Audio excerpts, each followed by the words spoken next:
But this isn't Putin. Putin still has an inner circle. We still bug his phone and read his faxes. Xi has no one. And you can't bug someone's brain. Aside from supplying weapons components and maybe even some weapons, there's really nothing that the Chinese can do to help. The front where it matters is just way too far away. And the Russians and the Chinese, it's always been a relationship of convenience. Not that it's insignificant. Yeah. But both of them have always felt that if they thought they could get a real deal with the United States, they would drop the other one in a heartbeat. I don't think that's changed. But even if the Russians are facing a complete collapse, I don't think the Chinese are going to get meaningfully involved. Yeah. They know in a world where they actively intervene is one where they go to public enemy number one in the United States. And they know what that means. They know they have to... The Russian system does not require an open globalized system to survive. It doesn't require economic growth to survive. China does. Its population is much more restive, and it's much more dependent upon the outside world simply to feed itself. Russia is a massive food exporter. So the Russians can eat a lot of privation and continue. The Chinese cannot. They just die. So the Chinese are always going to look for a way to have their cake and eat it too. And that's exactly what they've been doing.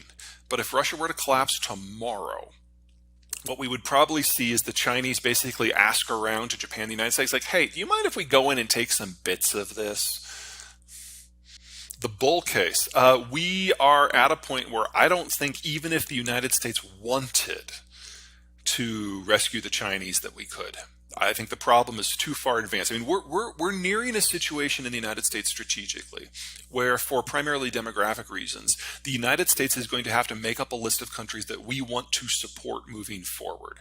And it's very likely that Germany is going to be on that list. So you're looking at something on the scale of a Marshall Plan happening every year for the United States to sustain countries that it finds to be strategically important.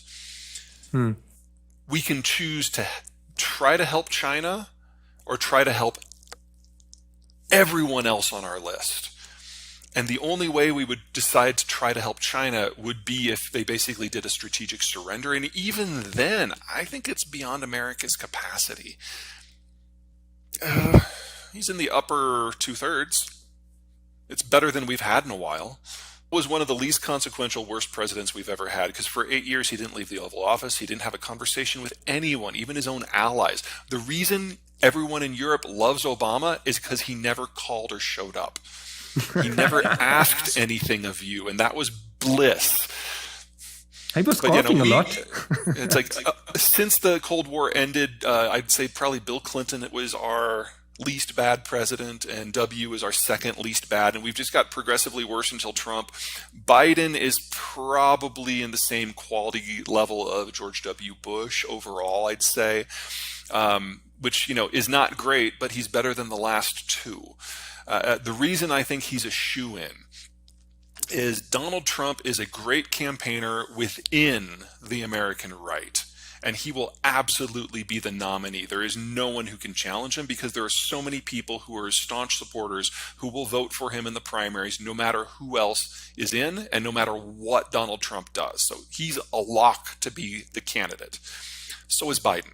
Biden is an incumbent president. They're not going to let Bernie Sanders run as a Democrat again, and the Democratic Party has already closed ranks to prevent a primary fight from even happening.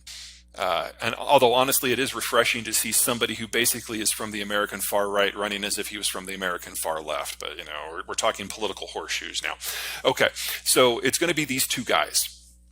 What we saw in the midterm elections last November was that independents showed up in numbers, which is something they don't normally do. Normally independents only show up for the big elections, not the off years, but they showed up in numbers. And in exit polling, they indicated by very strong margins that they strongly disapproved of the economic management of the Biden administration. They thought it was hurting them personally. And yet they voted for Democrats by huge margins. If you're an independent in the United States, the only way that you can influence the political process is to show up for the general election. Donald Trump is trying to make the general election not matter. So independents have already decided that even if it's not in their own economic interests, it is in their political survival interests that they have to vote against Donald Trump and anyone that he supports. You do that on a national scale in a general election?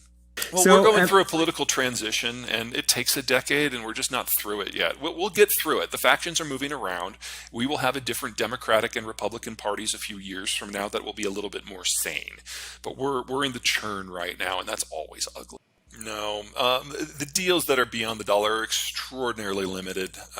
So let's see, what's the best way to attack this? If you're going to be a global currency, like a real global currency, you need to have a massive volume that circulates, because you have to be able to lubricate global trade without your currency value changing a lot. So you both need a lot of the currency, you need to be a large economy, and you can't be a major economic player in trading. Because if you were, you would care what the value of the currency is, and you would change it day to day to serve your own interests. Right now, that's only the United States.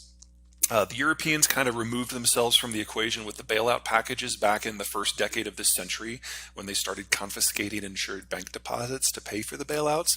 That was a bad call if you wanted to be a global currency. Understand politically why it was done, but it had an economic cost. The Japanese aren't interested at all. They tried back in the 80s and it hurt them badly. They will never do it again.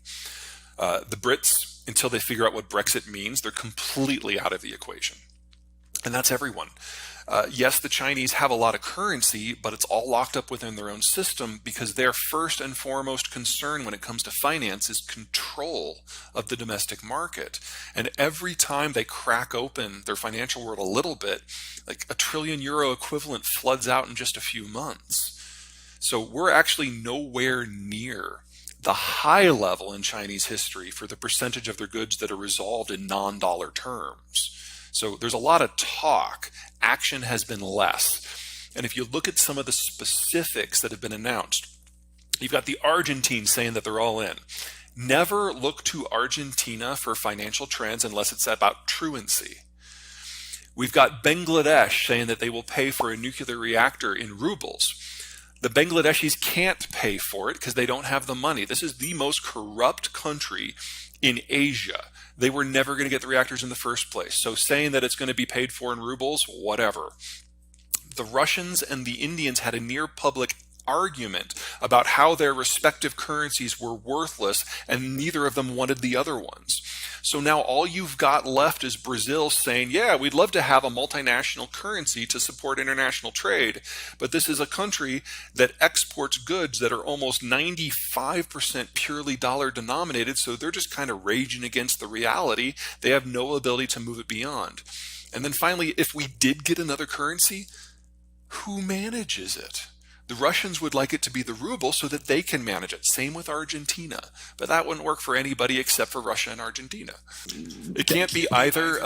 Gold, there is not enough volume of gold to support international trade unless we were to find about 100 times more than we currently have on a global basis. And Bitcoin has all the same problems as gold with none of the benefits, because at least gold at the end of the day does have an industrial use. Bitcoin does not. There are some places that look really good.